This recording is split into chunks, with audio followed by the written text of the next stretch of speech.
নিঃসন্দেহে আল্লাহর প্রতিটা ঘরই সুন্দর হয়ে থাকে, যদিও সেটা মাটির হোক বা টিনের। মসজিদের পাশে কবরস্থান।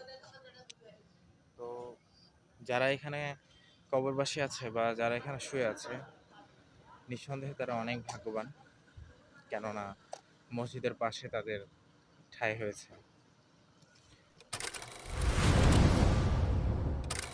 আসসালামু আলাইকুম। আমি এখন একটা মসজিদের সামনে দাঁড়িয়ে আছি, আর আমি এদিক দিয়ে যাচ্ছিলাম। মসজিদটা অনেকদিন থেকে দেখি, অনেক খুব ভালো লাগে। আজকে ভাবলাম একটু আপনাদের সাথে শেয়ার করি। তো মসজিদটা যেমন সুন্দর, আর মসজিদের সামনের যে অংশটা সেটা আরো সুন্দর যদি দেখাই। তো মসজিদের ঠিক সামনেই এরকম, এটাকে কি বলা চলে, পুকুর তো বলা চলে না, এটা সুইমিং পুল মসজিদের সামনে, বা এখানে অজু করে মুসল্লিরা, এমন ধরনের কিছু একটা হবে আর কি। তো মসজিদটা আসলে খুবই দারুণ, চমৎকার একটা মসজিদ। আল্লাহর ঘর প্রতিটাই চমৎকার, প্রতিটাই দারুণ হয়ে থাকে, যদিও সেটা মাটিরও হয়ে থাকে বা টিনেরও হয়ে থাকে।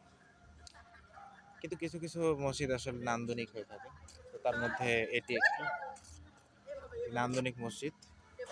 আর এই মসজিদের এখানে মসজিদটা একদম মানে রাস্তার ধারে, আর ওই এদিক দিয়ে যে রাস্তা দেখা যাচ্ছে, আর উপর দিয়ে ফ্লাইওভার। আর মসজিদের সামনে হচ্ছে, এই তো এটাকে অজুখানাই হয়তো বা বলে। আর পিছে সেই নান্দনিক মসজিদটা। নিঃসন্দেহে আল্লাহর প্রতিটা ঘরই সুন্দর হয়ে থাকে, যদিও সেটা মাটির হোক বা টিনের। কিন্তু কিছু কিছু আসলে মসজিদ নান্দনিক হয়ে থাকে। তো নান্দনিক মসজিদগুলোর মধ্যে এটা আমার কাছে একটা। আর এখানে সবাই গোসল করছে, প্রকৃতিটা আসলে অনেক ভালো লাগছে এখানে। বাতাস, এটার গভীরতা হয়তো খুব একটা বেশি না। আর এই পাশ দিয়ে চলে গেছে মেইন রোড।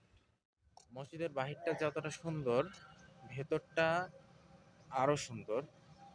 কিন্তু আসলে মসজিদের সম্মান রক্ষার্থে বা মসজিদের আদব রক্ষার্থে ভিতরের ভিডিওটা আমি করছি না, কারণ এটা আসলে একটা আদবের খেলাফ হয়। আর এইদিকে হচ্ছে মসজিদের পাশে কবরস্থান। তো যারা এখানে কবরবাসী আছে বা যারা এখানে শুয়ে আছে, নিঃসন্দেহে তারা অনেক ভাগ্যবান, কেননা মসজিদের পাশে তাদের ঠাঁই হয়েছে। সবাই এখানে অনেক মজা করে গোসল করছে, ভালো লাগছে। আমি আমি আসলে সাঁতার জানি না, না হলে আমি এখানে যেতাম। তো এটাই ছিল আজকের ছোট্ট একটা নান্দনিক অসম্ভব সুন্দর মসজিদ। আল্লাহ তাআলা আমাদেরকে সবাইকে ভালো রাখুক, সুস্থ রাখুক, আর তার ঘরকে সবসময় ভালোবাসার তৌফিক দান করুক। আমিন। আসসালামু আলাইকুম।